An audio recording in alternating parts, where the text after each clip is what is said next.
je vais débuter pour donner de l'information sur comment on peut pallier quand on n'a pas d'expérience de travail dans un domaine et qu'on est intéressé. Il y a des petits trucs, des petites choses à savoir qui peuvent nous aider à convaincre un employeur qu'on peut faire l'affaire même si on n'a pas d'expérience. Donc, ça peut s'adresser à des jeunes qui n'ont pas d'expérience du tout de travail ou des gens, par exemple, qui voudraient faire une transition de carrière puis s'en aller dans un domaine où ils ont peu d'expérience. Donc, ce qui est important à savoir, c'est qu'au départ, quand un employeur vous embauche, avant tout, il va évaluer votre savoir-faire et c'est ça qui est peut-être déficient quand on n'a pas d'expérience. Mais où on peut avoir de l'impact, c'est peut-être plus au niveau de notre savoir-être qui va être à ce moment-là la valeur sur laquelle on va pouvoir mettre nos énergies puis essayer de convaincre l'employeur. Donc, en entrevue, on évalue notre savoir-être, notre savoir-faire et notre savoir tout court. Donc, nous, ce qu'on vous invite à faire, c'est de mettre de l'avant plutôt les particularités, ce qui vous ressemble, ce qui peut être au niveau du savoir-être. Donc, si on veut mettre de l'avant notre savoir-être, bien, il faut commencer par se connaître comme il faut. Donc, c'est indispensable de connaître nos passions, de connaître nos aptitudes avant de se lancer dans cette recherche d'emploi-là sans expérience. Si on veut vendre à l'employeur nos compétences, bien, il faut premièrement bien connaître le produit. C'est qui le produit? C'est nous. Donc, il faut qu'on apprenne à se connaître comme il faut.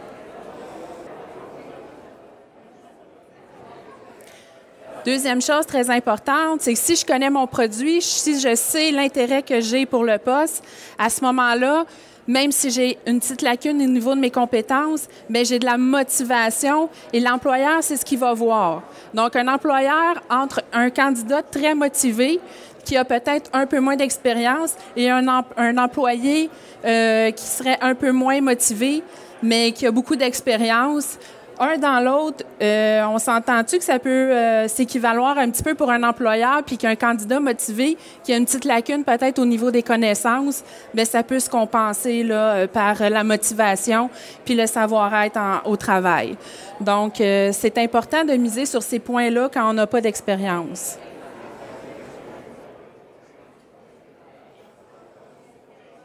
Donc, un CV, quand on n'a pas du tout d'expérience de travail, qu'est-ce qu'on va mettre de l'avant? Donc, on va mettre, évidemment, pour commencer, on sait que c'est indispensable, le CV. C'est notre porte d'entrée pour avoir la chance d'aller en entrevue. C'est à ça qui sert le CV. Donc, on essaie de se rendre en entrevue avec un bon CV vendeur et accrocheur. Une fois que ça c'est fait, première étape réussie, on est en entrevue. Ensuite de ça, qu'est-ce qu'on va mettre dans notre CV quand on n'a pas d'expérience? On va remplir les rubriques suivantes. Évidemment, nos coordonnées avec notre courriel et avec toutes les cellulaires et tout ça, c'est évidemment assez de base. Sauf que j'en profite pour vous apporter votre attention sur le fait de faire attention à vos pages Facebook lorsque vous êtes en recherche d'emploi et d'avoir un courriel professionnel aussi. Donc, maintenant, c'est des stratégies qui sont utilisées par les employeurs pour apprendre à connaître les candidats. Ils vont aller vérifier votre courriel, votre page Facebook. Ils vont vous googler, comme on dit, pour essayer d'aller chercher de l'information. Donc, soyez vigilants de ce côté-là. Évidemment, les qualités et les aptitudes, on va mettre beaucoup d'énergie là-dessus. Donc, comme on a dit tantôt, on a peut-être une petite lacune au niveau des expériences, mais on a des qualités qu'on a développées dans notre vie personnelle. On a des qualités, un bon truc, là, demandez aux gens près de vous qui vous connaissent très bien. Qu'est-ce que tu dirais? Quelles seraient mes qualités à moi comme professionnelle? Qu'est-ce que tu me donnerais comme qualité? Ça, c'est des trucs qu'on va mettre dans notre CV. Des qualités aussi qu'on a développées, par exemple, dans d'autres expériences de travail qui seraient transférables dans un prochain poste. C'est ceux-là qu'on va aller mettre de l'avant. Évidemment aussi, quand je vais faire ma recherche d'emploi, je vais regarder quelles sont les qualités recherchées par les employeurs dans ce que je recherche et je vais essayer d'utiliser ces qualités-là. On va être stratégique un petit peu de ce côté-là. Donc, évidemment aussi, il y aura une rubrique sur la formation. On va mettre celle-là en priorité. Quand on n'a pas d'expérience de travail, c'est la formation qu'on met en premier. Lorsqu'on a une expérience, on va venir la mettre en premier, mais si on n'en a pas, on va mettre la formation. Et les formations complémentaires, il ne faut pas négliger les cours de secourisme, par exemple. Pour les plus jeunes, les cours de gardien averti. Des formations faites en cours de vie, là, que des fois, on ne sait pas trop où mettre ça, mais il y a de la place pour mettre ça dans le CV. C'est de la formation complémentaire qui peut être un ajout pour votre candidature. Comme on a dit tantôt, les expériences de travail, évidemment, si on en a, on en met. Si on n'en a pas, il faut se creuser la tête puis prendre un peu le temps de réfléchir. Souvent, première réflexion, j'en ai pas. Et nous, comme conseillers, on s'assoit avec les gens et on gratte un peu. Et finalement, on réussit toujours à trouver quelques trucs. Donc, des expériences on juge, mais oui, mais j'ai aidé pendant un été de temps mon oncle qui avait une compagnie de. Vous ne considérez pas ça comme une expérience de travail. Mais quand vous n'en avez pas, effectivement, c'est quelque chose qu'on pourrait utiliser dans le CV. Donc, une expérience de travail, c'est pas nécessairement un employeur que je connaissais pas qui m'a donné une slip de paye. Quand on n'en a pas, on gratte dans tout ce qu'on a pu faire. J'ai fait de la tonte de pelouse pendant un été dans mon quartier. C'est une expérience de travail. Quel autre exemple que je pourrais vous donner? J'ai fait du gardiennage. Bien, c'est une expérience de travail. Pour quelqu'un qui n'en a pas du tout, c'est important. Des réalisations particulières, alors là, c'est vraiment important, on peut se démarquer beaucoup. Donc, par exemple, vous avez fait partie d'une organisation, vous avez remporté des championnats dans une discipline, vous avez eu des méritasses à l'école. Dans l'école, des fois, on a des méritasses, on a des mentions particulières. Ça, c'est des réalisations qu'on doit noter dans le CV, qui compensent pour le manque d'expérience toujours. Implication sociale et bénévolat, tout est bon, on doit tout mettre. Vous avez ramassé des denrées pour la guignolée, on l'ajoute. Vous avez travaillé, peu importe le bénévolat que vous avez fait, là, je ne sais pas si vous avez des idées qui vous viennent en tête, là, mais toute action qui était du travail non rémunéré, c'est du bénévolat. Et de le mettre dans le CV, bien, ça démontre à l'employeur que vous êtes travaillant, vous êtes vaillant, vous avez des qualités humaines qui sont importantes et on n'oublie pas que l'employeur, lui, il cherche le savoir-être d'abord et avant tout. Donc, c'est une belle façon de démontrer notre savoir-être que d'avoir fait des actions bénévoles. Si ce n'est pas fait, bien, je vous invite à en faire. Donc, ensuite de ça, qu'est-ce qu'on va mettre qui est important au niveau du CV? Les loisirs et les intérêts particuliers. Donc, comme je vous disais tantôt, si vous êtes dans une équipe sportive, on va le noter. Faites attention de ne pas marquer j'aime le cinéma, OK? Parce que tout le monde écoute la télé. Je trouve ça un petit peu ordinaire comme information dans un CV. Quelque chose de plus actif, quelque chose de plus qui vous implique un peu plus là, au niveau de vos loisirs.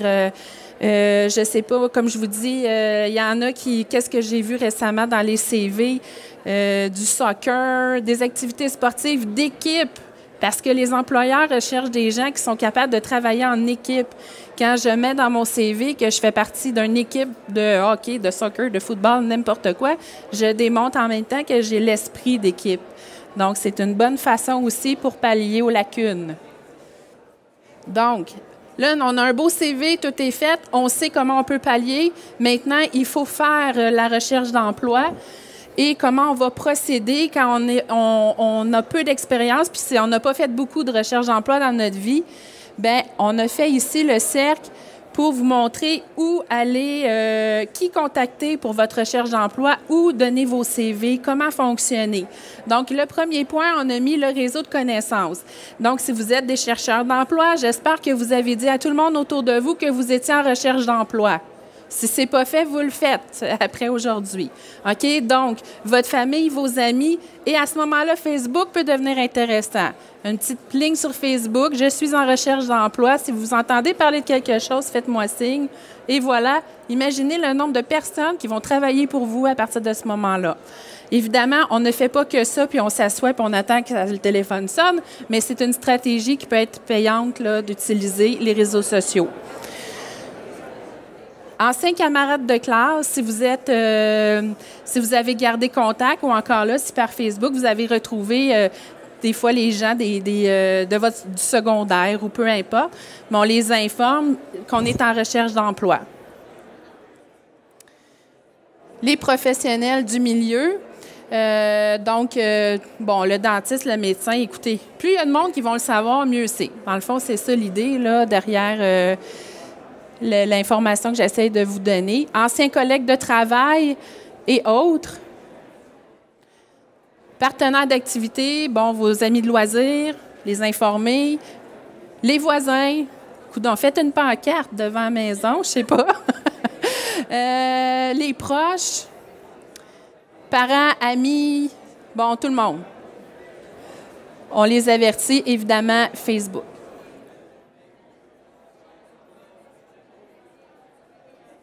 Donc, ce qu'on veut que vous compreniez, c'est que dans le fond, à partir du moment où vous informez le maximum de personnes, vous maximisez votre recherche d'emploi. Il est important de savoir aussi que la majorité des emplois ne sont pas affichés sur les sites de recherche d'emploi. Donc, quand on parle des sites d'Emploi Québec, des sites de Job Boom, Workopolis, tous les sites de recherche d'emploi que vous connaissez probablement, bien ça représente 50 des emplois qui sont disponibles. Il y a un autre 50 qui n'est jamais affiché parce que pour aller chercher ce 50 %-là, c'est le bouche à oreille qui va faire la job. Donc, c'est important de ne pas mettre que nos efforts sur les annonces qu'on voit sur les sites et les journaux. Parce qu'imaginez-vous aussi que si vous l'avez vu, cette offre-là, il y a beaucoup d'autres chercheurs d'emploi qui l'ont vue également. Donc, l'idée, c'est de départager vos démarches de recherche entre les sites et les journaux et tout ça et vos réseaux de contacts. Il ne faut pas oublier d'aller dans les deux sphères. Autre chose aussi très intéressante à faire, utiliser Internet pour aller voir les sites des compagnies. Donc, sur les sites des compagnies, il y a souvent des onglets. Si vous voulez faire carrière chez nous, si vous voulez vous joindre à nous, ça ne veut pas dire qu'ils ont des postes disponibles, mais on peut afficher, on peut aller donner notre candidature de cette façon-là. Donc, les journaux, réseaux de contacts, agences de placement, les sites Internet, les pages jaunes, les babillards de commerce, les revues spécialisées, les journaux, le centre d'emploi, donc Emploi Québec, les listes d'entreprises. Donc, quand je vous disais, allez voir sur Internet pour sortir des listes d'entreprises, allez voir les sites des compagnies, les bottins de quartier et bon succès dans votre recherche d'emploi. Avez-vous des questions?